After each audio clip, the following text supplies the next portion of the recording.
সব কিছু ঠিক আছে কিন্তু ভাই চোরের পরিবেশ বেড়ে গেছে ভাই। এখানে কোনো সিকিউরিটি পাচ্ছি না। দেখেন এই মাত্র জুতা রাখলাম, আমার না কতজনের জুতা যে চুরি হয়ে যাচ্ছে সেটা বলার বাইরে।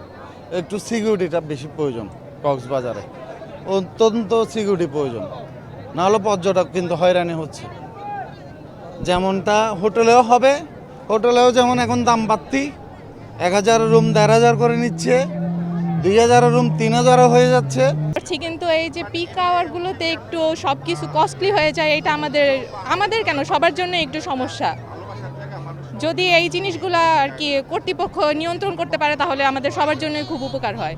যেরকম কালকে একটা জিনিসের প্রাইস 10 টাকা থাকলে আজকে সেটা 50 টাকা 100 টাকা হয়ে যাচ্ছে, এগুলো আসলে সবার জন্যই খুব টাফ। এই যে প্রাইসটা নিয়েই সমস্যা, মানে আমি জানতেছি যে এই জিনিসটার প্রাইস কম, কিন্তু খুব এই বেশি দেওয়া হচ্ছে। তারপরে বাচ্চাদের জিনিস তো আরও, যেরকম বাচ্চাদের কোনো খেলনা যদি 100 টাকারটা 500 টাকাও চাওয়া হচ্ছে।